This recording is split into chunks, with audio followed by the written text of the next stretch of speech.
realizando entre entre el Grupo Interdisciplinario de Derechos Sociales y Políticas Públicas del Instituto Ambrosio Gioja, conjuntamente con la Red de Investigadores en Derechos Humanos del CONICET y la Universidad Nacional de Lanús, en donde estamos presentando con muchísima alegría un libro muy reciente, un libro que ha sido publicado por la editorial de Claxo, de descarga gratuita, y vamos a compartir por el chat también las formas de poder descargar y acceder a este libro sumamente interesante, un libro compilado por Victoria Candel, Laura Gotero y Verónica Jaramillo de la Universidad Nacional de Lanús, que el libro se titula Planes Nacionales en Derechos Humanos, Debates y Reflexiones sobre las Experiencias Latinoamericanas.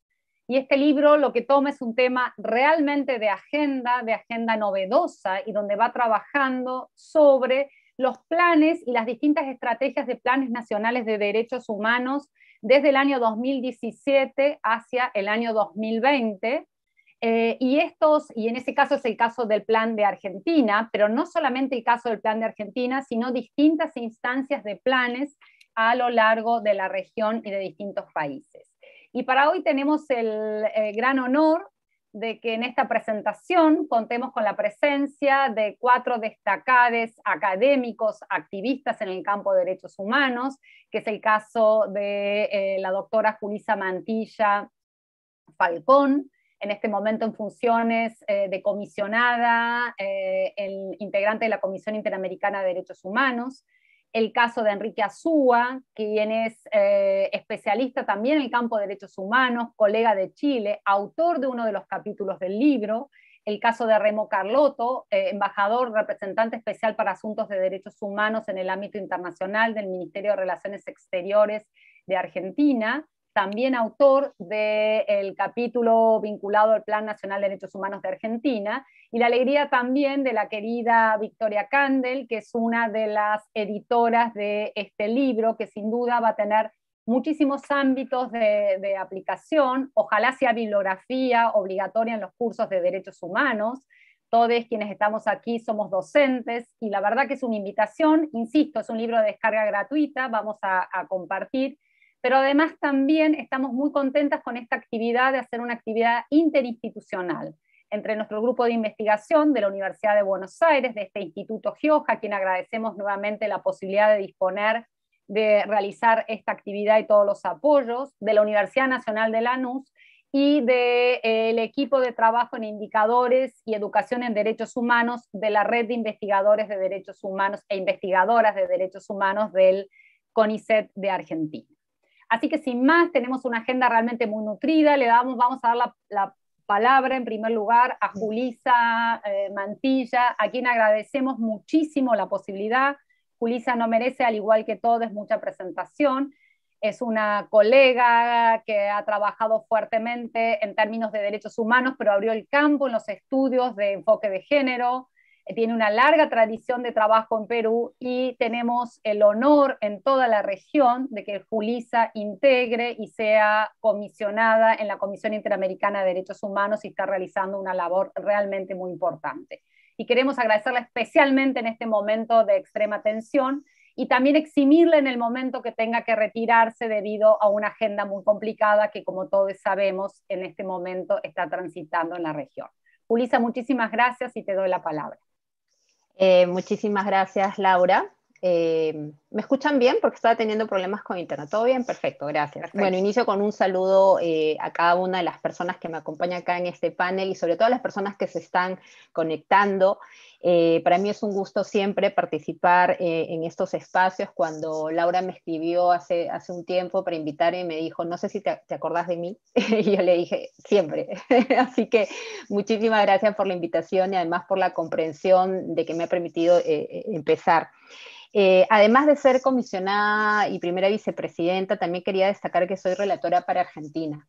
Así que para mí es un gusto también poder estar en la presentación de esta obra, que, como decía bien Laura, me parece que es importante tener como referente, como una fuente bibliográfica para la docencia, pero también para la investigación, y es un poco lo que quería comentar. Entonces, en ese marco quería un poco recordar cuáles son las funciones de la Comisión Interamericana. Estoy segura que ustedes los conocen, pero muchas personas tienen esta idea de que la Comisión solo recibe los casos, las denuncias y los pasa o no a la Corte. Y yo quería recordar cómo la Comisión, siendo un órgano principal de la OEA, es decir, que fue creado antes de la Convención Americana, antes que se estableciera el mismo sistema interamericano, en el artículo 106 de la Carta de la OEA ya se establece la necesidad de tener una comisión, cuyas funciones serían reguladas por una convención en particular. Y en ese artículo, y luego posteriormente en la Convención Americana, se establece como principal actividad o función la promoción, observancia y también la defensa de los derechos humanos. Y es así que la Comisión, al momento de desarrollar esas actividades, es que inicia una serie de acciones que nosotros denominamos de monitoreo como primer parte. Y en ese monitoreo creo que el trabajo en políticas públicas y el aporte de esta obra es fundamental. La Comisión Interamericana, como ustedes deben saber, tiene relatorías, además, bueno, los 7 comisionados, comisionadas, somos relatores temáticos, relatores y relatoras temáticas, fundamentalmente en temas y en grupos que tienen que ver un poco con lo que el propio libro plantea, esta situación de discriminación estructural y grupos en situación de especial discriminación, ¿no? Una discriminación histórica. Pero además la comisión cuenta con 2 relatores especiales. Uno, Pedro Vaca, para el tema de la libertad de prensa, la libertad de expresión, perdón, y Soledad García para el tema de los DESCA.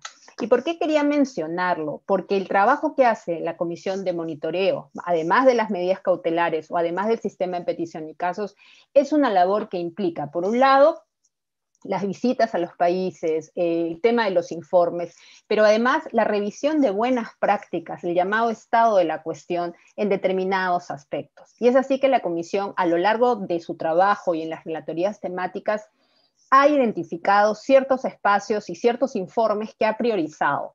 Y entonces yo quería comentarlo, antes de entrar un poco a los comentarios generales del libro, cómo en esa línea la Comisión Interamericana da un informe en el año 2018 que se llama precisamente Políticas Públicas y Derechos Humanos. Y el aporte de este informe, como les digo, más allá de ser un estado de la cuestión, de revisar lo que se tenía, de hacer una labor de comparación también, es establecer algo que parecería como esencial, pero que no todo el mundo tiene presente, cómo la política pública debe llevar un enfoque de derechos humanos. Y para eso la propia comisión establece con algunos principios básicos, ¿no? El esencial, el principio de igualdad y no discriminación, que pareciera ser que no se entiende en su real dimensión, y aquí quiero recordar dentro de los estándares interamericanos cómo la propia Corte Interamericana el año pasado, en su opinión consultiva 26, estableció como norma de jus cogens efectivamente el principio de no discriminación y el derecho de igualdad, y lo puso así en toda su dimensión para también entender y recordar a los estados la obligación que se tiene, que al momento de darse una política pública tenga este enfoque de derechos humanos. El siguiente principio que la Comisión recuerda en su informe es el de la participación social, y esta participación sin duda debe ser diferenciada.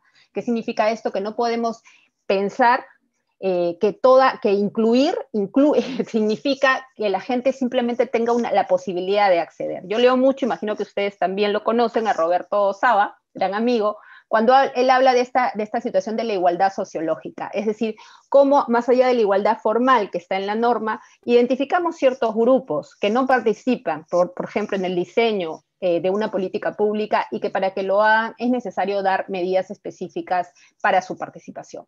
El tercer elemento que la Comisión recuerda siempre es la posibilidad de tener mecanismos de reclamo y de acceso a la justicia. Finalmente, cuando una política pública se construye y se implementa, ¿cómo reclamamos desde la sociedad civil o de diferentes entidades con esta visión diferenciada? Y aquí también quería resaltar un poco las relatorías que yo tengo a cargo. Yo tengo la relatoría de personas migrantes y en situación de movilidad humana, que incluyen refugiados, víctimas de trata, apátridas, solicitantes de asilo, personas desplazadas internas, y la situación que estamos viviendo antes de la pandemia, pero que ahora con la pandemia, digamos, se ha exacerbado, es esta situación, por ejemplo, de las personas venezolanas refugiadas a lo largo de América Latina. Pareciera ser entonces que es un problema solamente de las personas venezolanas o de Venezuela, y dentro de este trabajo de políticas públicas, y el COVID nos lo ha demostrado, es necesario incorporar también con esa visión particular y diferenciada a las personas en movilidad humana. Como yo siempre he dicho como relatora de migrantes, el COVID no pide pasaporte, ni pide documentos migratorios, ni pide régimen legal o oficial. El contagio puede darse a cualquier persona. Entonces, incorporar una perspectiva, por ejemplo, de personas migrantes en la política pública y también la posibilidad de participación social, como decía, es fundamental. Y la otra relatoría que tengo a cargo y que tengo que también recordar y agradecer mucho el trabajo que desde Argentina se ha tenido es el de las personas mayores. Toda la institucionalidad argentina en este sentido, pero además los aportes, las discusiones que se puedan tener es importantísima. La Convención de Personas Mayores es como de las últimas convenciones, ¿no? Entró en vigor en 2017. ¿Y por qué digo que es tan importante? Porque a diferencia de los tratados iniciales, menciona el enfoque de género, por ejemplo, desde el inicio, y menciona también algo que a mí me parece fundamental, que es el tema de un capítulo, el capítulo 5, que se llama la toma de conciencia, ¿no? La toma de conciencia de los estados para fomentar la valorización de la experiencia, ¿no? Cómo dejamos de pensar en las personas mayores como objetos exclusivamente de protección para reconocer su autonomía. Y esta convención, en el artículo 12, nos habla del tema del cuidado. Entonces ahí por eso cuando Laura dice si me olvido de ella, jamás, es por el enorme trabajo que ella y otras colegas han realizado. Y es importante cómo la convención reconoce este tema del derecho al cuidado, que es un punto de partida y que tiene que seguir desarrollándose más. Adicionalmente, el otro principio que la Comisión establece es el de la información, la transparencia y la rendición de cuentas. No puede haber una política pública exitosa que signifique simplemente la normativa o la asignación de recursos sin un acceso claro a la información y a una información diferenciada. Nuestros países, nuestros estados adolecen de unas fuentes, digamos, no solamente, más allá de que sean confiables o no, coordinadas, es decir, las diferentes entidades del Estado muchas veces tienen fuentes diferentes o fuentes y data aparentemente neutral, pero que en realidad lo que tiene es una falta de perspectiva diferenciada. Bueno, ya habíamos dicho cómo el tema de la importancia de los grupos en situación de discriminación estructural, y la Comisión lo ha dicho claramente, la inclusión de la perspectiva de género y de diversidad. Entonces, este informe que yo les comentaba brevemente del 2018 tiene como estos principios generales y luego algunos detalles particulares. Y cuando yo revisaba la obra que tan gentilmente me hicieron llegar, pensaba como dos cosas que quería ir comentando desde el inicio. En primer lugar, cómo se hace una referencia al COVID. A mí me parece fundamental esa referencia que se hace al COVID en la obra, porque si bien esta obra fue pensada evidentemente desde antes, poder incluir desde ya es un disclosure muy importante para el lector, para la lectora. O sea, saber hacia dónde está y cuál es el punto de partida y qué cosa está pensando. Y también me parece fundamental y novedoso, y lo agradezco mucho, la referencia al lenguaje inclusivo.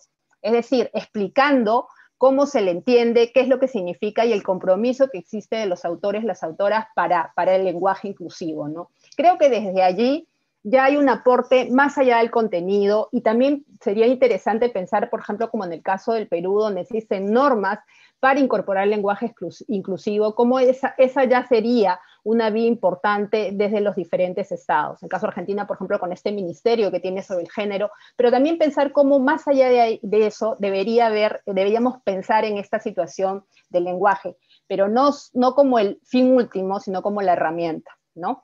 Entonces, cuando yo revisaba la obra, en primer lugar quería dar algunas líneas generales. Valoro mucho la obra por las diferentes perspectivas. Creo que es muy importante tener diferentes planes de diferentes estados, pero además diferentes perspectivas al momento de elaborarlas. Yo hice acá pues digamos, como revisando los temas que a mí me parecen fundamentales, pero que creo que son de gran utilidad para el trabajo de la Comisión Interamericana, y al ser para el trabajo de la Comisión implica el monitoreo y también eventualmente las peticiones que puedan llegar o las cautelares. El tema de educación, migración, participación de la sociedad civil, la relación entre derechos humanos y desarrollo, que es un punto interesante, ¿no? Se relacionan pero no son lo mismo, ¿no? Y cuando, por ejemplo, pensemos en políticas de reparaciones, muchas veces los estados consideran que ya repararon a las víctimas porque construyeron un colegio o hicieron un hospital, cuando eso es parte de sus políticas públicas y no tiene que confundirse con la reparación. Y también valoro mucho la referencia al conflicto armado en el caso de la situación colombiana. Un conflicto armado tan complejo, tan complicado, que puede haber incluido un acuerdo de paz, pero que no implica que se haya necesariamente acabado toda la situación de violencia que ese país atraviesa. Para el caso concreto de movilidad humana, que evidentemente fue el capítulo donde más me detuve, valoro mucho también este trabajo diferenciado entre lo que es la situación de Ecuador y la situación de México y Estados Unidos. Ecuador, como tantos otros países, como Colombia y Perú, es un país, y en el marco, digamos, del ejemplo de Venezuela, la migración ya no puede verse, como decía, como una situación de un solo país. Los países, y aquí lo menciono en el caso de Ecuador, pueden ser países de origen, de paso y de destino, ¿no? Y entonces la situación, por ejemplo, de las personas venezolanas en general, pero en el caso concreto de la obra, cuando hacen la referencia a México y Estados Unidos, contarles cómo desde la Comisión Interamericana, en este marco de la pandemia, realizamos la primera visita virtual, porque ya no podemos hacer visita in loco, a México. Y tuvimos la ocasión de reunirnos con las autoridades mexicanas, con los cónsules de frontera, y conocer las enormes dificultades que significan las políticas migratorias, que han significado las políticas migratorias de Estados Unidos hacia México. Esta política Quédate en México, afortunadamente recientemente ya se están derogando varias de las normas, ha implicado que muchas de las personas sean devueltas a México mientras resuelven su situación migratoria del tema de asilo. Y eso ha tenido un impacto gravísimo, y por eso valoro mucho la información que se incluye aquí, un impacto gravísimo en las mujeres, ¿no? Sobre todo. El tema de la violencia sexual en las migraciones, el tema de cómo el paso en las extensiones migratorias pareciera a veces como una situación de privación de libertad. Creo además también, y algo que dice Laura, y con eso ya voy terminando, algo que dice Laura en la presentación, es que sin derechos humanos no hay políticas públicas. Y eso que, como yo decía, es esencial, pareciera que no todo el mundo lo entiende, pareciera que las políticas públicas deben responder a situaciones o políticas más amplias, cuando la esencia misma es la garantía de los derechos humanos. Y en esta línea, el tema de la pandemia creo que ha permitido que podamos entender esa dimensión. Todos y todas estamos aquí conectados por Zoom, ¿no? Pero eso también nos habla de los privilegios que podemos tener y de las enormes brechas digitales que existen, por ejemplo, con poblaciones indígenas, con personas mayores. Y el solo hecho de mirar, por ejemplo, las normas que se dieron al inicio del COVID, ¿no? Las cuarentenas estrictas, los cierres de fronteras. Ni en las dictaduras más grandes se le prohibía a la gente salir de su casa. Entonces eso significa que el derecho a la salud, en primer lugar, nos recuerda este principio que ya sabíamos, ¿no? La indivisibilidad de derechos entre civiles y políticos y económicos, sociales, culturales y ambientales no era pura teoría. Y además, el impacto enorme que ha tenido el tema del derecho a la salud y que nos ha hecho a todos y todas visibilizar algo que pensábamos que estaba por ahí, pero que es fundamental, el tema del acceso a la educación, la brecha digital, las diferencias en el tema del acceso a la educación, a la salud, pero sobre todo al tema del cuidado, de las políticas integrales de cuidado, como es la perspectiva que en Argentina se ha dado. Nosotros y nosotras, pero sobre todo el caso de la distribución del trabajo de cuidado sin enfoque de género, hizo que las mujeres asumieran esa carga. Y está estadísticamente probado cómo se ha incrementado la violencia al interior del hogar, como cuando se decía antes que las mujeres querían trabajar desde su casa, se les decía que era imposible, que ni el Estado ni la empresa privada lo iba a poder soportar, y la pandemia demostró que sí se podía. Pero además el tema de la producción académica, que estadísticamente ha disminuido para el caso de las mujeres. Entonces, como decía Laura en la presentación del libro, sin derechos humanos no hay políticas públicas. En todo caso, lo que puede ser son intentos que nos van a llevar a desvirtuar y a no conseguir atender a las principales preocupaciones. Nosotros desde la Comisión Interamericana tenemos clarísimo esta visión diferenciada, este principio de igualdad y no discriminación, y esta lucha permanente para que la discriminación deje de ser, mejor dicho, para que el derecho a la igualdad deje de ser esta igualdad formal que se basa solamente en la ratificación de tratados o de normas internas, y que implique de una vez por todas una igualdad real, esa igualdad sociológica que tanto se necesita. Muchas gracias. Muchísimas gracias, Julissa, clarísimo, extraordinario, el panorama regional, muy buen inicio, además, estimulante para muchos de los temas que a continuación siguen. Ahora le vamos a dar la palabra a Enrique Azúa, que es autor de uno de los capítulos del libro, de este libro que tanto pondera Julissa en términos de todas las agendas que a partir de los planes se van abriendo.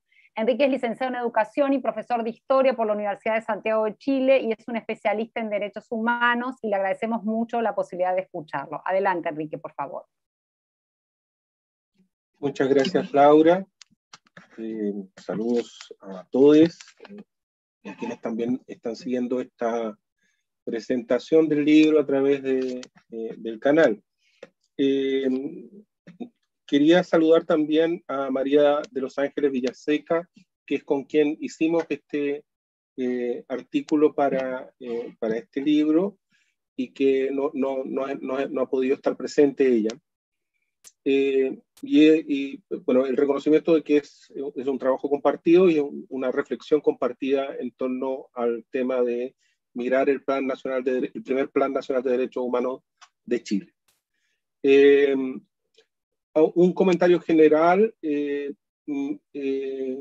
me parece muy valioso este libro, desde una experiencia concreta. Hace relativamente poco, digamos, la Subsecretaría de Derechos Humanos de Chile, que es el organismo encargado de implementar el primer Plan Nacional de Derechos Humanos, solicitó al Instituto Nacional de Derechos Humanos asistencia técnica para la elaboración de la segunda versión del plan de derechos humanos. Yo estaba trabajando en el instituto hasta hace algunas semanas y digamos, como jefe de la unidad de educación, nos tocó asumir la tarea de prestar esta asistencia técnica. Y una de las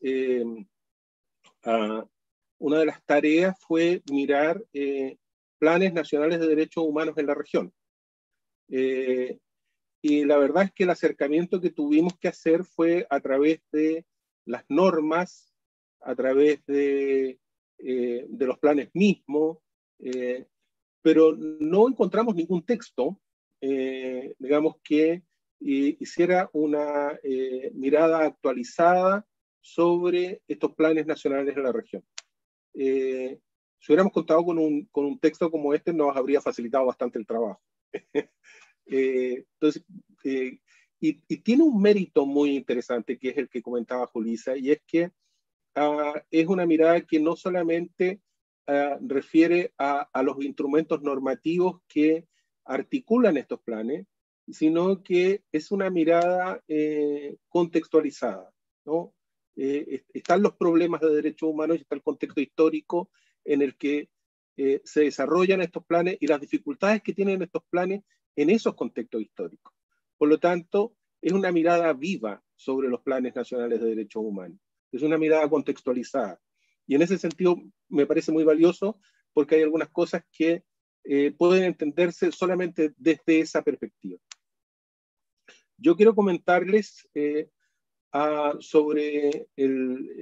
partir de la mirada sobre el Plan Nacional de Derechos Humanos de Chile, tres aspectos que me parece que pueden ser interesantes de poner en discusión y en reflexión.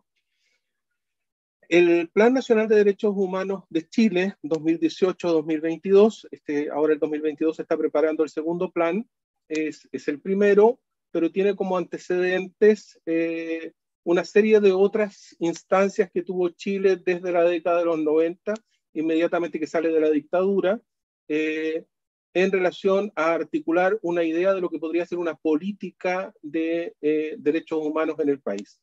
En el año 90, inmediatamente iniciado el proceso de transición desde la dictadura al primer gobierno de Patricio Aylwin, que es el primer gobierno de la transición, se crea una comisión, que es la comisión RETIC, y esa comisión tenía la misión era una comisión de verdad sobre los crímenes cometidos durante la dictadura. Y esa comisión hace una primera reflexión sobre los derechos humanos en Chile. Y llega a una conclusión, y digamos es bastante amplia, pero en términos bastante simples es las graves violaciones cometidas durante la dictadura no son solo responsabilidad de quienes las cometieron directamente, sino que son responsabilidad también de quienes las permitieron, de quienes miraron para el lado, de quienes por miedo, por distintas razones, de alguna manera hicieron posible que se cometieran esas graves violaciones. Y señala entonces como gran responsabilidad de los crímenes cometidos durante la dictadura la ausencia de una cultura de derechos humanos. Comento esto porque me parece que es una primera mirada que intenta explicar el problema sobre los derechos humanos. Se dice, bueno, mira, aquí tenemos un problema y este problema es que no hay una cultura de derechos humanos. Y a renglón seguido, entonces, propone la creación de una institucionalidad de los derechos humanos, propone digamos, acciones de educación en derechos humanos, propone una serie de reformas tendientes a la transformación de esa cultura que había permitido entonces la violación a los derechos humanos. Esta idea es interesante porque precisamente en el plan actual, el que está terminando, lo que uno echa de menos es este elemento, que es precisamente la ausencia de la definición de un problema. ¿Cuál es el problema de los derechos humanos en Chile? Y eso pone una gran dificultad porque sin esa definición de un problema sobre derechos humanos, es muy difícil tener una definición sobre una solución. Y es muy difícil poder articular las acciones. Y este es el primer elemento entonces que uno echa de menos cuando mira el actual Plan Nacional de Derechos Humanos que está terminando, y aunque hubo algunos intentos de recoger diagnósticos y de construir alguna reflexión, no se logra llegar precisamente a una definición sobre el problema de los derechos humanos en Chile. Es decir, ¿cuál es ese problema? No es que no los haya, digamos, hay un conjunto de problemas sobre el tema de derechos humanos, pero no convergen estos problemas para constituir una mirada global que permita articular una política pública. Y aquí hay un tema que es importante porque una de las premisas básicas de este Plan Nacional de Derechos Humanos es que sea una política pública estatal. Y desde ese punto de vista, entonces, hay un elemento que pone en cuestión ese carácter de política pública, básicamente por la ausencia de esta definición. Una segunda premisa básica del plan, de este primer Plan Nacional de Derechos Humanos, es que sea un proceso participativo. Y la verdad es que tampoco lo logra plenamente. Y no lo logra plenamente. Bueno, hay algunas razones que explican esto. Uno podría decir que digamos, se contó con muy poco tiempo, unos 6 meses para la definición de este primer plan. Al mismo tiempo que se estaba elaborando el plan, la institución que tenía que implementarlo se estaba constituyendo a sí misma, se estaba contratando a la gente, se estaba desde las cosas básicas y elementales que tiene que hacer una institución cuando se instala, digamos, haciendo muchas tareas, digamos, en conjunto. Pero yo diría que de fondo hay dos elementos que son claves, me parece, en los procesos participativos. Una es que haya un Estado que facilite, que promueve, que incentive la participación, y por otro lado, una sociedad civil organizada, empoderada e interesada en hacerlo. Yo diría que en este caso no encontramos ninguno de los dos elementos con mucha claridad. Entonces eso dificulta efectivamente que haya una participación masiva en el proceso de construcción de este primer Plan Nacional de Derechos Humanos. Hubo encuentros regionales, participó gente, pero poca, fue escasa. Y durante el proceso de implementación la participación ha sido muy exigua. No hemos tenido una participación muy abundante en seguirlo. Es curioso esto porque en Chile este proceso, y aquí viene el contexto histórico, se da en medio de una intensa movilización social que tiene como clave, digamos, los derechos humanos. De hecho, digamos, el centro de las masivas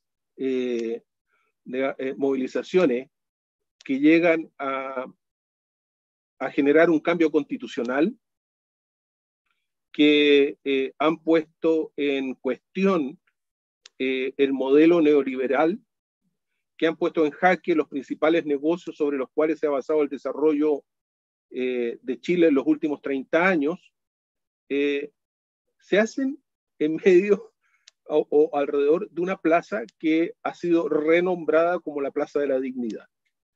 Entonces, es curioso que este elemento clave, ¿no?, que es la dignidad, que es central en todo este proceso de movilización, y que todas las movilizaciones desde el 2006 en adelante se han hecho sobre la base de demandas en términos de derechos humanos, no se expresa con la misma fuerza en la construcción de un plan nacional de derechos humanos. Digamos, ahí hay elementos como para la discusión, pero parece interesante mirar aquello. Para no pasarme del tiempo, hay un tercer elemento que también constituye una premisa básica de este plan nacional, que es basado en estándares de derechos humanos. Y aquí hay una reflexión que me parece que es importante hacer sobre qué entendemos por estándares. Hemos venido teniendo una reflexión con Male sobre esto durante varios años, y hemos llegado a la noción comprensiva de que cuando estamos hablando de estándares, nos estamos refiriendo al conjunto de compromisos que el Estado tiene en relación a, digamos, derechos humanos en función de algún tema en particular. Digo esto porque, a ver, Chile tiene, le son aplicables a Chile hoy día, digo hoy día, diciembre del año pasado, 250 instrumentos internacionales. Estoy hablando de unas 30 convenciones, unas 170 observaciones generales, tantas sentencias de la Corte Interamericana, etc. ¿No? 250 instrumentos internacionales. Entonces, cuando estamos hablando de estándares, estamos hablando de los compromisos que surgen de esos 250 instrumentos. No es un instrumento en particular, o es una norma, o una recomendación, sino que es un conjunto de compromisos. Y ese es un conjunto de compromisos que se viene desarrollando durante 70 años. Es decir, es un proceso, una construcción histórica, ¿no? Por lo tanto, es un conjunto que ha surgido en base a distintos intereses, movilizaciones, presiones, activismo a nivel internacional, estoy diciendo, y en distintos contextos históricos. Quiero decir que ese conjunto de compromisos es un conjunto desarticulado de compromisos, y que por lo tanto el estándar es la construcción articulada de ese compromiso. Necesitamos un foco para mirar esos compromisos y poder desde esa manera tratar de entender qué surge de aquello. Eso no es algo que ocurrió en la construcción de este plan. Digamos, hay una idea, digamos, de basarse en estos estándares, pero se toman un conjunto de referencias y compromisos también sin poder tomar en cuenta con una intencionalidad y con una mirada articulada cuál es ese conjunto articulado de compromisos que podemos articular, digamos, para poder entender, bueno, qué es lo que existe, cuál es la referencia que el sistema está dando para una determinada situación. Me parece que estos tres elementos, es decir, una definición adecuada de un problema, una participación que pueda efectivamente vincularse con los movimientos sociales del país, y una mirada intencionada sobre los estándares, puede favorecer de mejor manera una construcción de una política pública, que en definitiva es una política pública de unas políticas públicas. Es una mega política pública, porque el plan en sí es una política, pero a su vez debe vincularse con el conjunto de las otras políticas públicas en las cuales debe estar presente el enfoque de derechos humanos. Si ello no ocurre, entonces no logramos construir organizadamente el proceso. Me parece que en la segunda versión de este plan, hoy día hay un equipo que puede tener mayor experiencia en poder construir una política teniendo en consideración estos elementos que pueden ayudar a una mejor elaboración, un mejor diseño. Lo dejo hasta ahí. Gracias. Muchísimas gracias, Enrique, muy claro, muy interesante, la mirada también de los esfuerzos contrapuestos en relación a aquellas debilidades mayores que se perciben en la construcción de este plan o esta primera experiencia y la continuidad junto con la situación actual de Chile, así que muchísimas gracias. Quiero saludar especialmente a Verónica Jaramillo, otra de las coordinadoras del grupo, del libro que está aquí, que se sumó. Ahora le damos la palabra a Remo Carlotto para el caso argentino. Remo es representante especial para asuntos de derechos humanos en el ámbito internacional del Ministerio de Relaciones Exteriores de Argentina. Adelante, por favor. Bueno, muchas gracias. Es un placer poder compartir este espacio y poder articular y difundir este trabajo que viene a relevar los planes nacionales de derechos humanos y poder, a partir de las experiencias, de los éxitos y los errores que tienen en su aplicación, los distintos instrumentos y las distintas formas en que tratamos de estructurar y construir políticas públicas en materia de derechos humanos, poder compartir experiencias. Yo me aboqué específicamente para esta publicación en analizar algo que desde mi perspectiva tiene centralidad en la mirada de los derechos humanos en la Argentina, que es el funcionamiento de los derechos humanos dentro de un Estado federal, con las características y las particularidades que tiene el Estado federal argentino. Este análisis lo hago primero realizando una revisión histórica. Los derechos humanos en la Argentina ganan preponderancia y tienen centralidad en la mirada de la acción política de nuestro país a partir del propio retorno democrático, a partir del desarrollo de las políticas de transición, del primer gobierno democrático en el año 1983, del doctor Raúl Alfonsín, y allí se trazan tanto una línea de transición democrática inspirada en una mirada de los derechos humanos, como el desarrollo del inicio de la justicia transicional con respecto a los crímenes cometidos durante la dictadura cívico-militar en nuestro país. El doctor Alfonsín asume la presidencia bajo un discurso que plantea que la democracia, el retorno a la democracia en nuestro país, viene a plantear que con la democracia se come, se educa y se cura, que la democracia es la garantía de derechos esenciales del conjunto de la población, y a su vez plantea, a través del inicio del juzgamiento de los responsables de crímenes de lesa humanidad y expresado en el juicio a las juntas militares, una señal muy clara en materia de juzgamiento de las responsabilidades y de la resolución de los conflictos de graves violaciones a los derechos humanos y de crímenes de lesa humanidad en el marco de juzgamiento en tribunales ordinarios de estos delitos.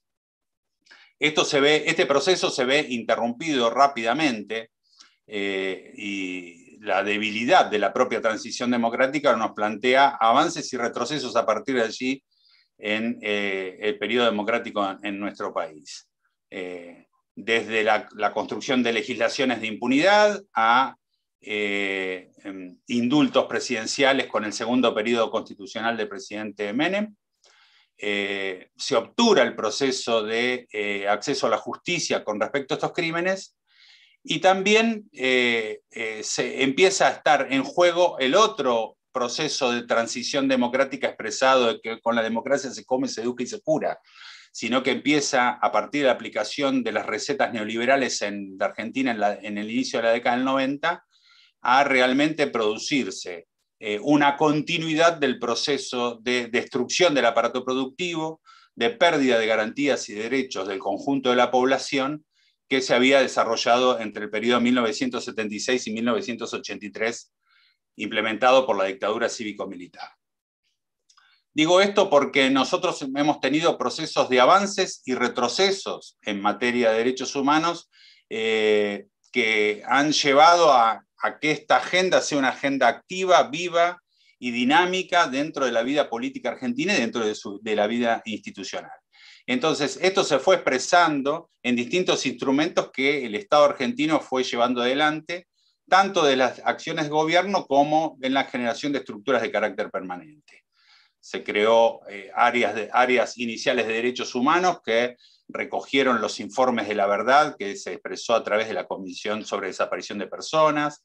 Se conformó primero una dirección de derechos humanos, después una subsecretaría de derechos humanos, una secretaría de derechos humanos con rango de Secretaría de Estado, que es la que perdura hasta el presente en el desarrollo de la cara visible y puntual de las políticas públicas en materia de derechos humanos en nuestro país. Este camino y este devenir tuvo una expresión de consolidación a partir del año 2003, donde tal vez se retoma allí, después de la crisis institucional y económica que tuvo la Argentina en el año 2001, se retoma a partir del año 2003 la idea de resolver las deudas transicionales de la Argentina.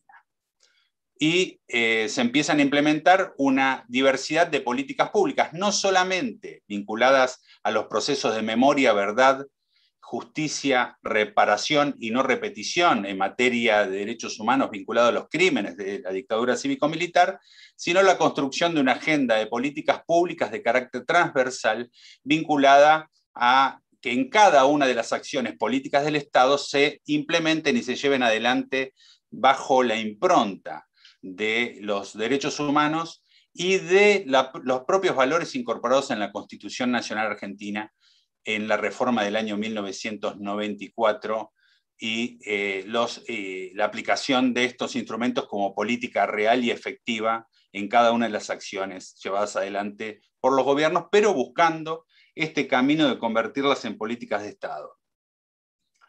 Esto es importante para marcar cuál ha sido el camino llevado adelante a partir del desarrollo de las políticas públicas desde el gobierno central, desde el gobierno nacional. Esto se vio refrendado y replicado en el desarrollo de las políticas públicas en las provincias con distinta intensidad y de manera diversa. Entonces, podemos llegar acertadamente a la conclusión de que en la Argentina, de acuerdo al lugar del territorio donde se habite, no se garantizan los derechos de la misma manera, sino que existen diversidad de garantías y diversidad de intensidad en el desarrollo de las políticas públicas, y esto es parte del conflicto que, desde mi perspectiva, debemos analizar en profundidad.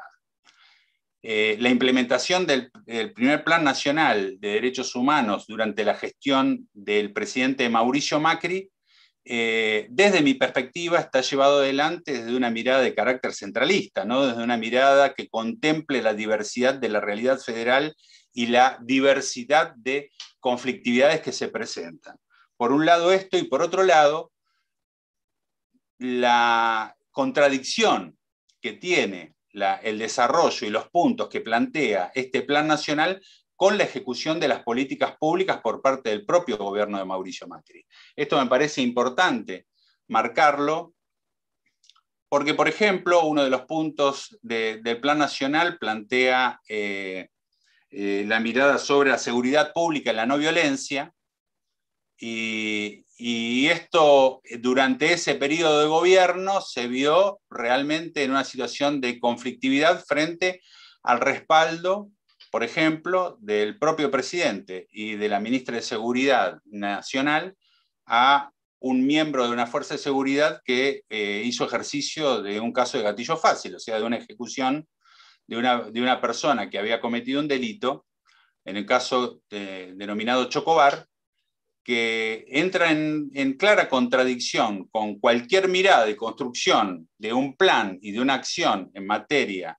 de derechos humanos con lo que significa una implementación de gobierno. Entonces, la mirada que planteo es una mirada de carácter crítico, de que el desarrollo de los planes nacionales no deben ser un cumplimiento de carácter formal, no deben ser buscar cumplir con recomendaciones, sino la carnadura real del desarrollo de los planes con el compromiso que deben tener los gobiernos con la garantía de políticas públicas en materia de derechos humanos. Por eso nosotros planteamos que los derechos humanos no son una opción política que se puede cumplir o no cumplir, sino que son obligaciones del Estado que deben llevarse adelante de manera permanente y que debe ser parte de ese mismo pacto democrático fundacional. Nosotros estamos viviendo el periodo más largo democrático en la historia argentina, debe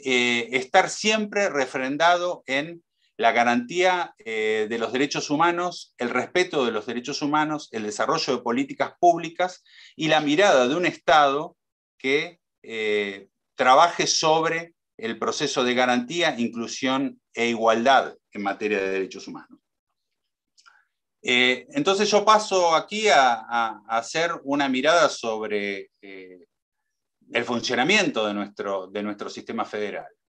Yo durante 12 años fui diputado de la Nación Argentina y en ese periodo desarrollé la investigación sobre las legislaciones en materia de derechos humanos en el marco de un sistema federal.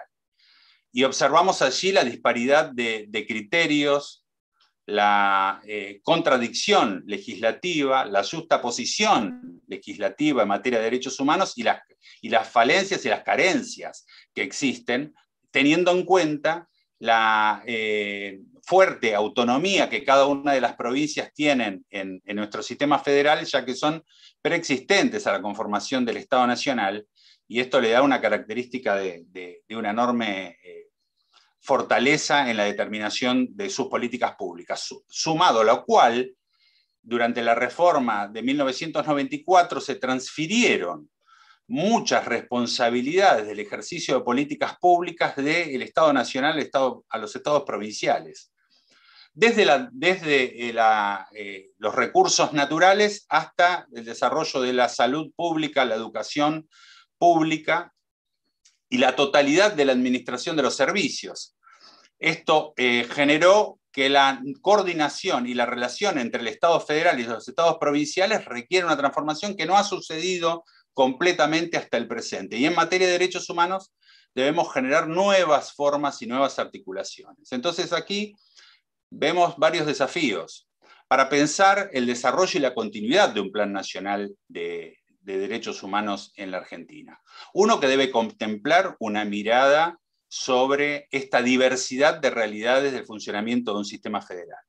Segundo, que debe quedar absolutamente claro es lo que nos marca el artículo 28 de la Convención, esta clave fundamental sobre el funcionamiento de los estados federales, de la tensión que existe entre las responsabilidades de las provincias, la responsabilidad del Estado federal ante la comunidad internacional y cómo esto debe articularse en el desarrollo de un plan para que todos los habitantes en el territorio nacional gocen y tengan disfrute en la garantía de sus derechos.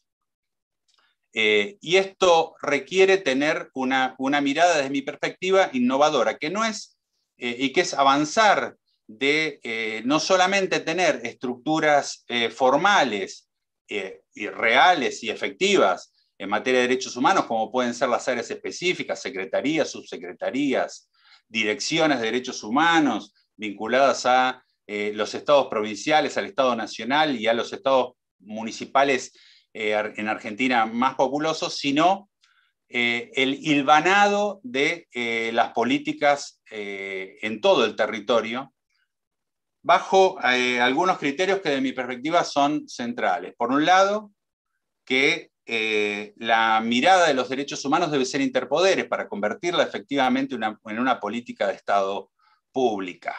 Esto significa el compromiso de que los derechos humanos deben estar desarrollados tanto en el funcionamiento de nuestro servicio de justicia para garantizar plenamente el acceso a justicia de todos y todas en todo el territorio. Pensemos que cada una de las jurisdicciones argentinas tiene su propio sistema de justicia, su propio sistema legislativo y obviamente su propio sistema ejecutivo. Entonces, esta articulación debe ser una articulación interpoderes que debe fortalecer los vínculos, el desarrollo, el conocimiento, la capacitación y la formación de los agentes públicos en materia de derechos humanos. Esto es así porque el traspaso de responsabilidades entre los distintos poderes lleva muchas veces a no dar respuesta de fondo a cada una de las demandas que se van presentando y a cada una de las conflictividades que nuestra sociedad va viviendo. Por otro lado, debe ser de carácter interministerial. Debemos mirar en las estructuras del Estado que los derechos humanos deben estar atravesando cada una de las políticas públicas y cada una de ellas debe hacerse en clave de derechos humanos. Entonces, yo pongo algunos ejemplos en este sentido, que en la Argentina, por ejemplo, la modificación del sistema previsional, de un sistema de capitalización, bajo lo que era la denominación de las AFJP, o sistemas de capitalización, a la vuelta a un sistema de carácter solidario, planteó hacer esta mirada en clave de derechos humanos y desde una mirada de inclusión y de garantía de derechos de las personas mayores. Esto tiene una enorme importancia porque es modificar un criterio de la interpretación del salvataje individual de las personas mayores al momento de convertirse en trabajadores que pasan al sistema jubilatorio, a pensarlos desde una mirada integral de acceso a derechos de las personas mayores. Entonces la Argentina pasó a tener un sistema de carácter inclusivo, no solamente en términos de acceso económico de las personas jubiladas y pensionadas, sino del acceso a la salud y el acceso a multiplicidad de derechos para estos sectores. De la misma manera, vinculado a lo que se denomina salario familiar, correspondiente a los hijos de los trabajadores, el desarrollo de la asignación universal por hijo como un proceso también de acceso a derechos a los hijos de los trabajadores y trabajadoras desocupados o que se encuentran en situación de informalidad laboral. Esto también estuvo imbuido en una interpretación y en una mirada en clave de derechos humanos. Por eso es de enorme importancia que los derechos humanos no estén circunscriptos a cumplir formalmente con tener un área específica dentro del Estado Nacional, que sin ninguna duda es importante para el desarrollo de las políticas públicas, sino que debe estar atravesada en el conjunto de las políticas públicas que se llevan adelante por parte de nuestros estados. Y el otro punto es la mirada de carácter, para un estado federal como el nuestro, de carácter interprovincial. La acción debe contemplar el intercambio de experiencias y el acompañamiento y el desarrollo de las políticas públicas comparadas entre cada una de las provincias. Porque no es que existen buenas y correctas políticas públicas solamente en el desarrollo de las políticas nacionales y que las provincias van detrás de este camino, sino que existen muy buenas y excelentes experiencias de desarrollo de políticas públicas por parte de cada una de las provincias, y esto debe ser parte de un intercambio, de un fortalecimiento de lo que denominamos, o lo que yo denomino, un sistema federal de derechos humanos. Esto significa generar un camino hacia la coordinación para garantizar que en todo el territorio nacional se desarrollen las políticas públicas de materia de derechos humanos y se garanticen los derechos humanos de los habitantes, vivan donde vivan. Debo decir que toda esta interpretación no debe ser una interpretación aséptica y formal sobre el desarrollo de las políticas públicas. Las políticas públicas están directamente imbuidas con la discusión de algo que afecta no solamente a la Argentina, sino afecta a toda la región, que tiene que ver con el proceso de desigualdad que existe. Y si nosotros no generamos un proceso de inclusión y de igualdad, estos caminos se van a convertir sí en caminos formales. La Argentina, por ejemplo, antes de la dictadura cívico-militar, en el año 1974, tenía pleno empleo, tenía solamente 3% de pobreza, no existía indigencia, los trabajadores estaban en un altísimo nivel de formalidad, sindicalizados. La Argentina era un país desendeudado y con una perspectiva de producción industrial y de manufacturas de alto nivel, con unos de los ingresos salariales más importantes comparativos de Latinoamérica. La Argentina que se encuentra después de la dictadura cívico-militar y después de la aplicación de los planes neoliberales es la que encontramos nosotros en el presente, que eclosiona en el año 2001 y que encuentra, como sucede en la inmensa mayoría de los países de la región, que tiene más del 50% de su población fuera del sistema en términos de accesos económicos, de acceso a todo tipo de derechos. Y este es el punto central que nosotros tenemos que analizar como objetivo. Tenemos que revertir los procesos de desigualdad, tenemos que generar modelos de Estado inclusivo, pero esto significa también discutir sobre los modelos económicos, si van a ser modelos de expoliación sobre los recursos económicos de nuestro país y sobre la forma de distribución de la renta, o si van a ser procesos más igualitarios. Y en materia de derechos humanos esto tiene una centralidad sustantiva, ¿no es cierto? Porque si no, nosotros estamos hablando sobre el cumplimiento de la formalidad en materia de derechos humanos y no sobre lo que sucede en la realidad en cada uno de nuestros países. Y lo vemos expresado en la región, sobre lo que se planteó aquí, sobre lo que sucede en Chile y la discusión que lleva adelante Chile, sobre la discusión que se sustancia en Colombia en estos mismos momentos, y sobre lo que sucede en cada uno de nuestros países, y la discusión y las tensiones que existen sobre los sistemas de exclusión y las garantías de los derechos humanos. Por eso esta articulación que se plantea sobre una mirada de un modelo de carácter federal, de la complejidad que tiene su funcionamiento, la implementación de los planes nacionales de derechos humanos, deben tener un arraigo en una realidad que es la discusión efectiva de la renta nacional. No solamente la discusión de la pobreza, sino la discusión de la riqueza. Y la manera en que nosotros, sobre la discusión de la riqueza, vemos quienes han hecho usufructo de la renta que corresponde al conjunto de los habitantes de un territorio nacional. Y es allí donde nosotros encontramos un punto de tensión. Y es el punto de tensión donde los derechos humanos se garantizan plenamente o donde los derechos humanos son violentados.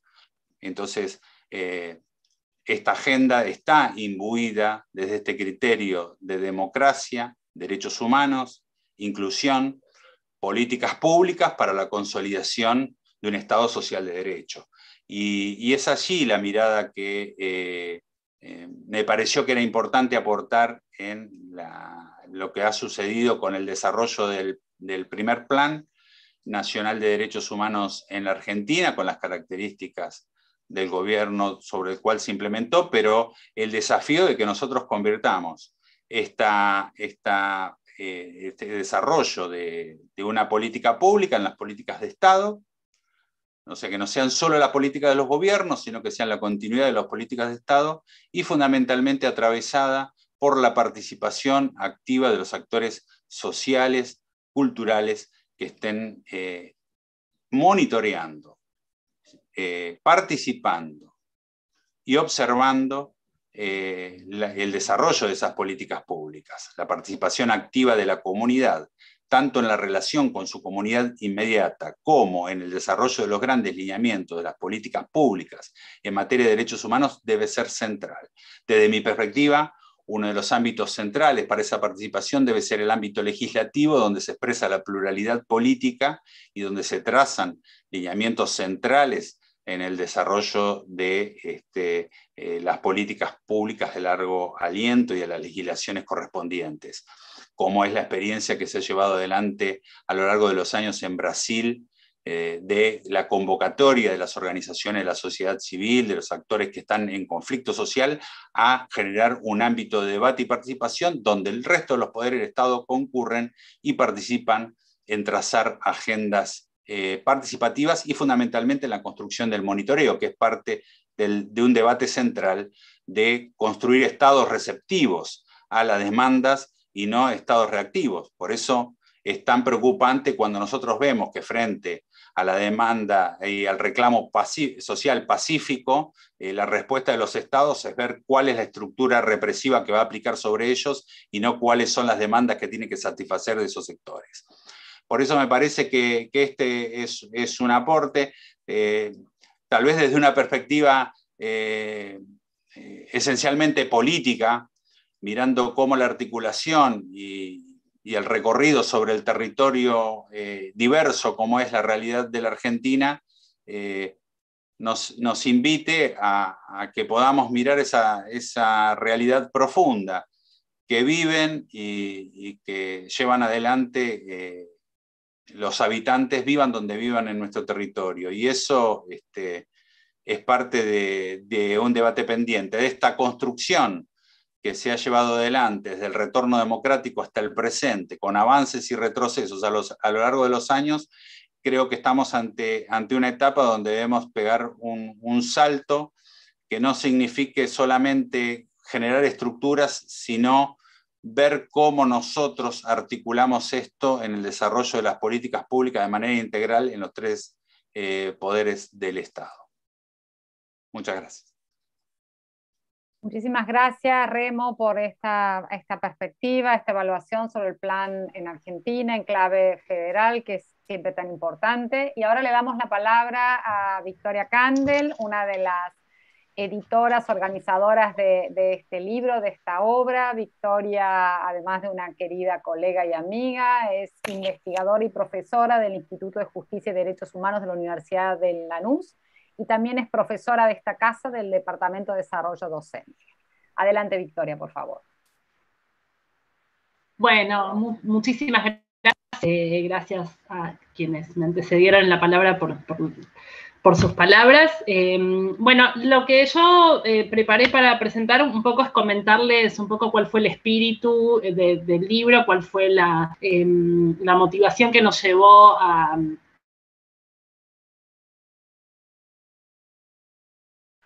financiamiento del FONCIT de Argentina, de la Agencia para la Promoción de la Ciencia y la Tecnología, y bueno, por supuesto con todo el apoyo que recibimos del Instituto de Justicia y Derechos Humanos de la UNLA. Nosotras, con Verónica Jaramillo y Laura Gotero, que están acá presentes, nos enteramos, al igual que todos, cuando salió en el diario, que en diciembre de 2017 se presentaba un Plan Nacional de Acción en Derechos Humanos en la Argentina. Nos dijimos, bueno, esta figura, esta herramienta de política pública, que es un Plan Nacional de Derechos Humanos, que es original, que es original porque era el primero, ¿no? En nuestro país.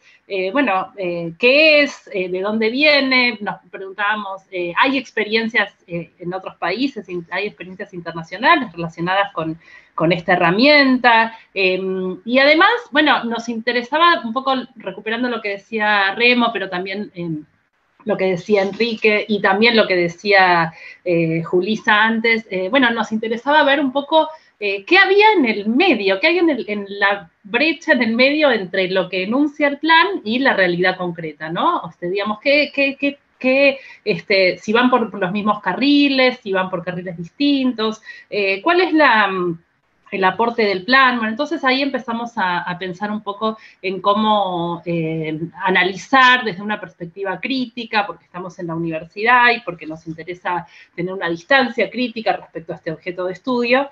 Bueno, queríamos ver qué es esto de los planes nacionales. Y entonces hicimos dos cosas. Por un lado, nos preocupamos por recuperar experiencias internacionales y por el otro lado investigar nuestro propio plan, el que se estaba lanzando en la Argentina durante, bueno, esos años del gobierno de Macri, ¿no? Entonces, a nivel internacional, lo que nosotras vimos es que, bueno, es una política pública, esto de los planes nacionales en derechos humanos, son una política pública que está recomendada originalmente en la Conferencia de Viena en 1993, y que es una herramienta que se recomienda sobre todo para la promoción y la protección de derechos humanos con una perspectiva a largo plazo, que además sea interministerial, interseccional, que sea abarcadora, que no esté sujeta a las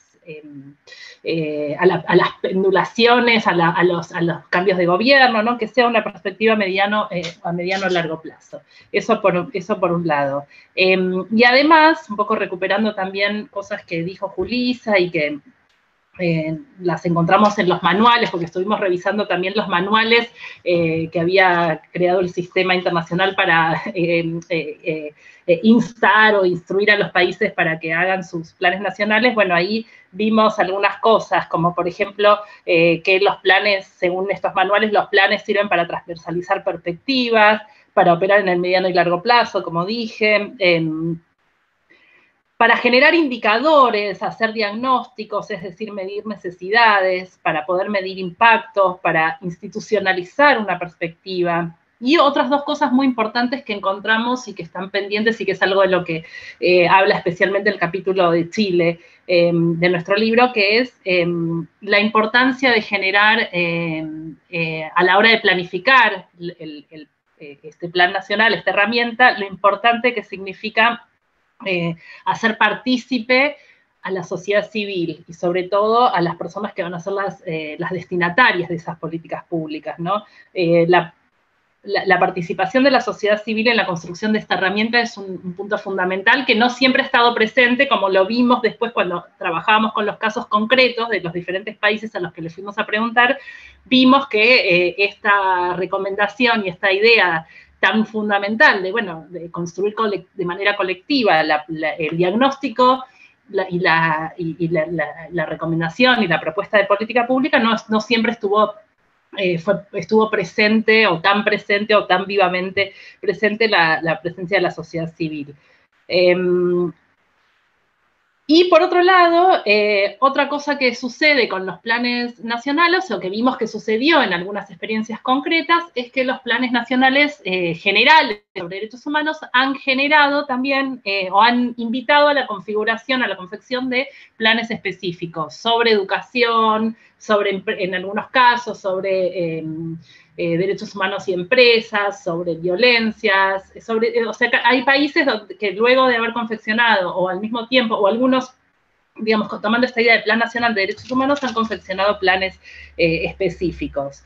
Entonces, bueno, habiendo aprendido todo esto, nos fuimos a preguntar a colegas, a compañeros de otros países, bueno, que nos fuimos ahí identificando, fuimos tratando de conocerlos, fuimos preguntándoles cómo era la experiencia, cuáles eran las dificultades, cuáles eran los logros de esos planes nacionales en los países de la región.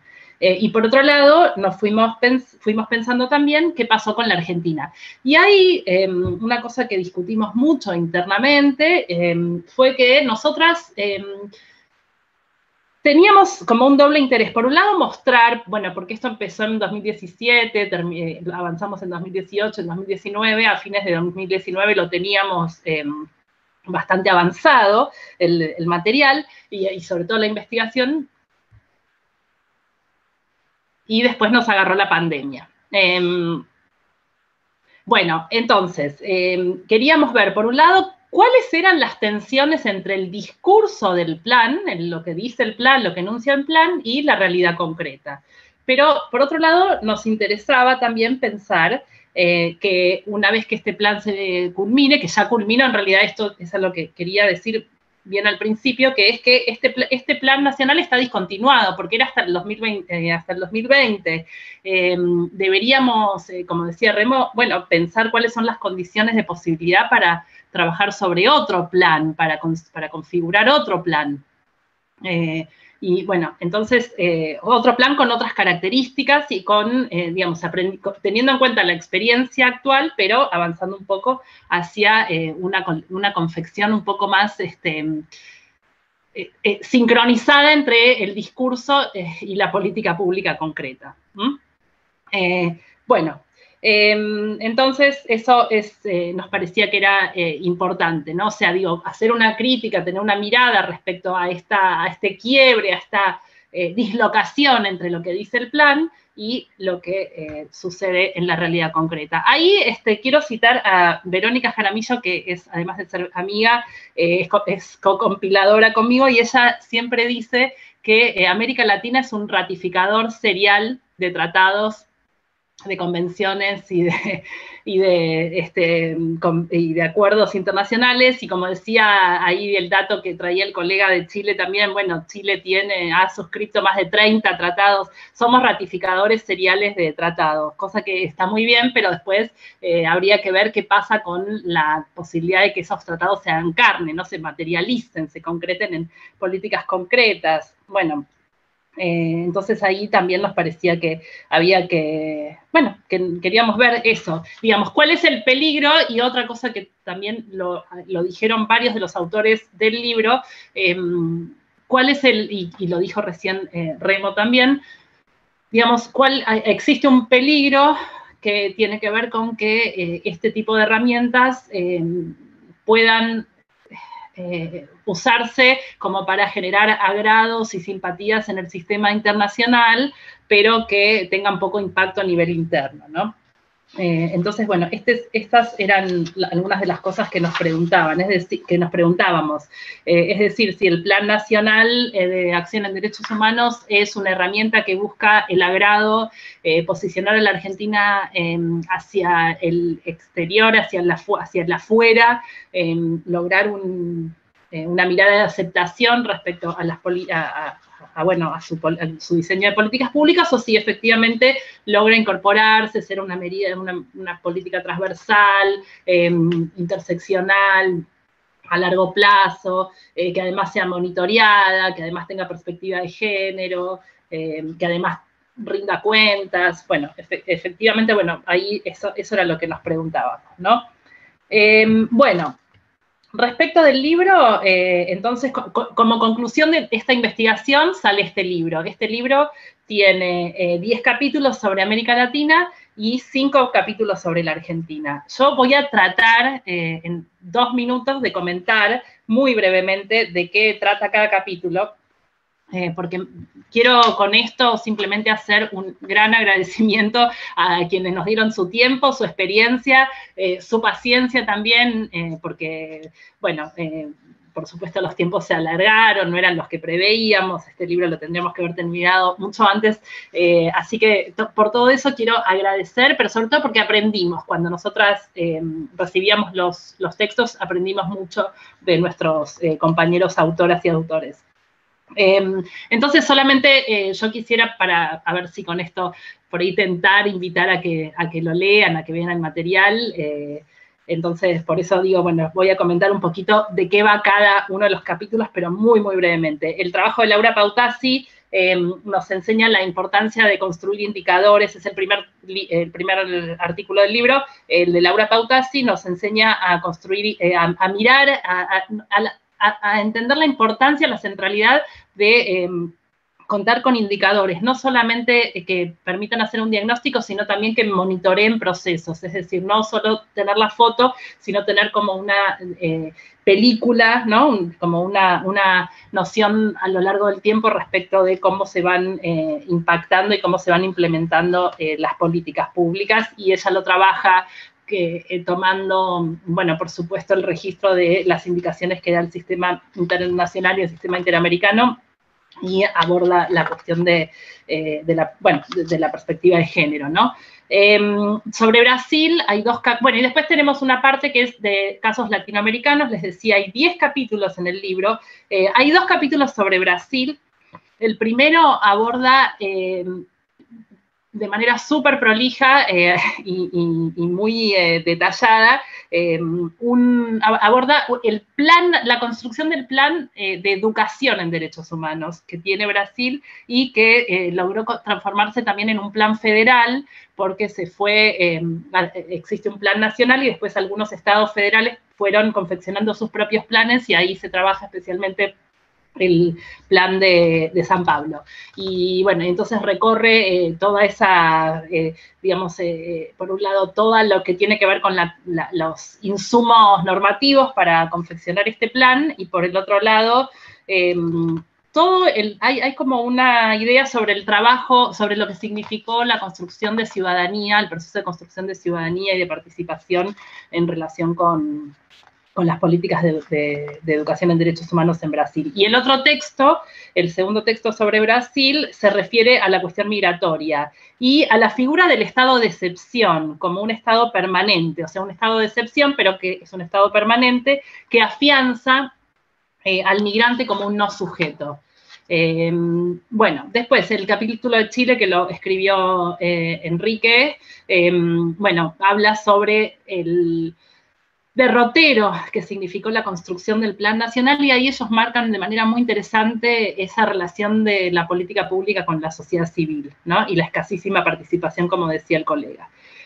Colombia, con su hiperproducción jurídica, que es prácticamente ignorada por la ciudadanía, es abordado Colombia a partir de un capítulo que muestra de manera muy interesante, bueno, cuántas herramientas de protección de derechos humanos tiene el país y cuántas dificultades tiene para hacerlos, para que se transformen en algo concreto, ¿no? Bueno, después tiene el libro 2 capítulos sobre Ecuador. El primer capítulo nos recuerda que Ecuador fue el primer país en implementar un plan nacional de derechos humanos, y el segundo capítulo nos habla sobre la movilidad humana, ¿sí? Hay muchos capítulos que están dedicados al tema de las migraciones y la movilidad humana y sus incumplimientos. Luego tenemos un capítulo sobre México, donde se trabaja la difícil frontera entre ese país y los Estados Unidos, y describe cómo un discurso que entendía la movilidad humana como un derecho humano fue virando hacia un enfoque mucho más restrictivo y más represivo. Después hay un capítulo sobre Perú, que analiza varios planes, porque hay algunos países que, como contaban en el caso de Chile, hay algunos países que han reconfigurado, reeditado sus planes nacionales. Perú va por su tercer plan, y ahí se detiene especialmente en trabajar el eje de los pueblos indígenas y de las personas migrantes.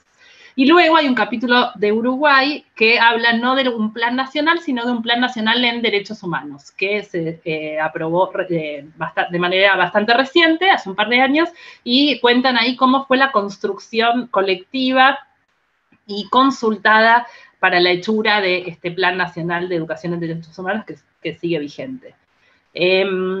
Bueno, después, sobre Argentina, lo que decidimos cuando trabajábamos también en nuestro equipo de investigación fue que efectivamente este plan nacional tenía una cantidad enorme de ejes y de asuntos sobre los que se ocupaba. Nosotros trabajamos algunos de esos ejes.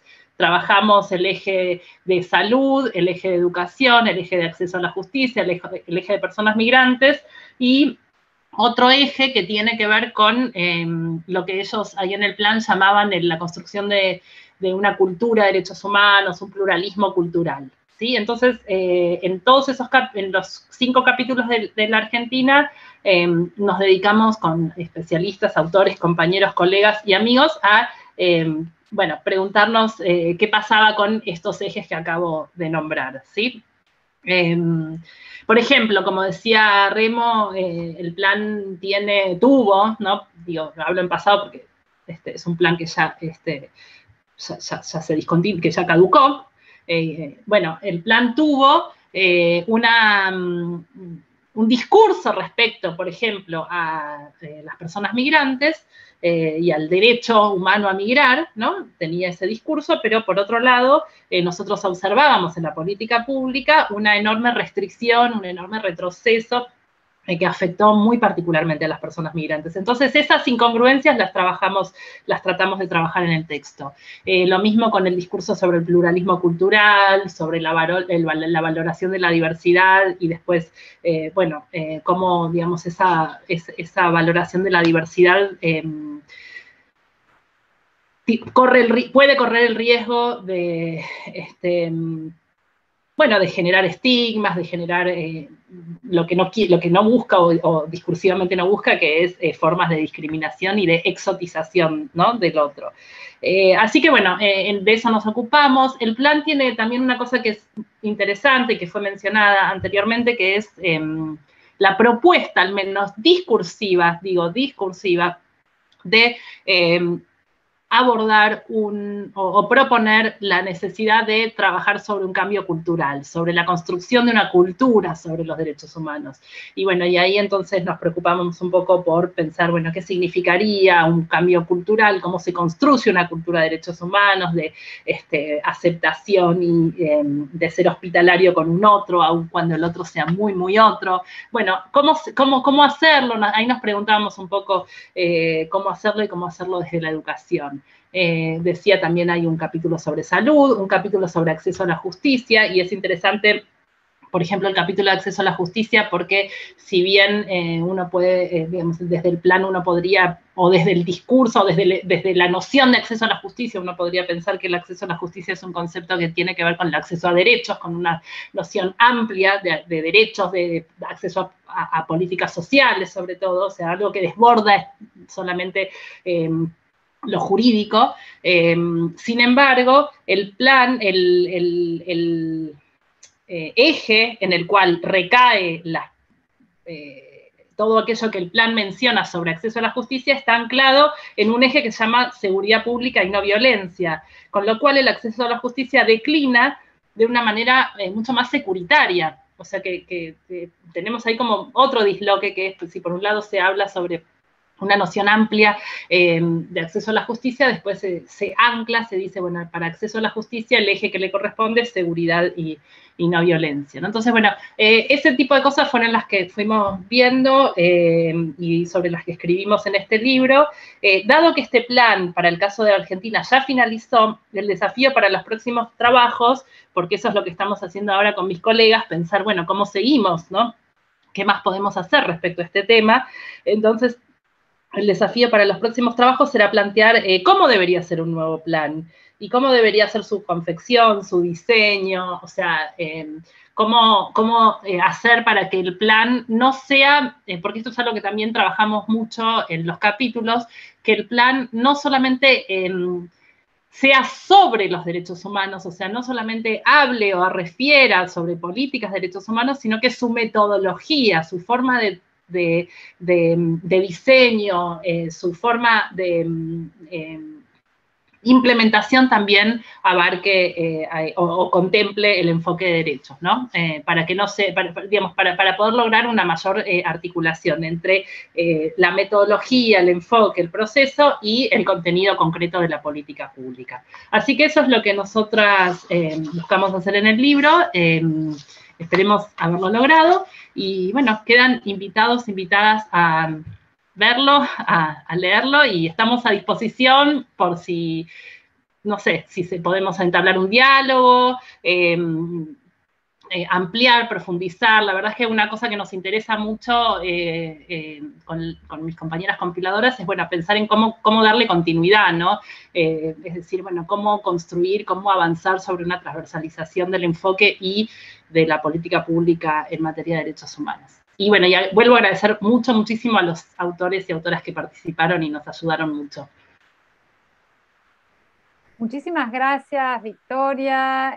La verdad que es sumamente interesante el panel porque hemos podido tener todas las miradas, la mirada de esto que refleja el texto, pero además también miradas más actuales de las agendas. Siempre esto nos pasa con el momento de la escritura y de la hechura de los libros y el momento actual en el cual esa agenda se va completando mucho más. Estamos sobre los últimos minutos, tenemos muchas felicitaciones dentro del canal de YouTube y en el chat, así que queremos transmitirles a las editoras y a los autores que nos acompañan aquí. Nuevamente las disculpas de Julissa Mantilla porque tuvo que retirarse por asuntos de urgencia de la Comisión Interamericana. Pero antes de cerrar, nos gustaría darle la palabra a Verónica Jaramillo, que es la otra de las coordinadoras de esta obra, para compartir sus impresiones también. Verónica, adelante, por favor. No, solo muy cortito agradecerles la hospitalidad en el Gioja y bueno, compartir este espacio nos parece muy, muy importante, y poder hacer como esas actividades en conjunto para nosotros es súper enriquecedor, y poder escucharles y bueno, como poder compartir estos pareceres. Saber que alguien más que nosotras leyó el libro es un montón, así que realmente nada, como que muy agradecidas de estar en este espacio, y que nos presten un poco también la oreja para estas cuestiones que a nosotras nos convocan. Y bueno, ya llevamos varios años detrás de intentar entender estas cuestiones, y como queriendo sacar algo porque nos parecía que realmente hacía falta. Como decía Enrique, habían pocas cuestiones que analizar cuando arrancamos como a darle la mirada regional, a poder mirar cómo comparativamente los planes se construían. Entonces, nada, fue una experiencia muy enriquecedora con todos los compañeros de la región. Siempre poder mirarlo en perspectivas es muy, realmente te da otro panorama, otra perspectiva, así que realmente agradecer a todas las autores, las autoras, y nada, a Laura por este espacio, siempre tan generosa con nosotras, así que no mucho más que agradecerles.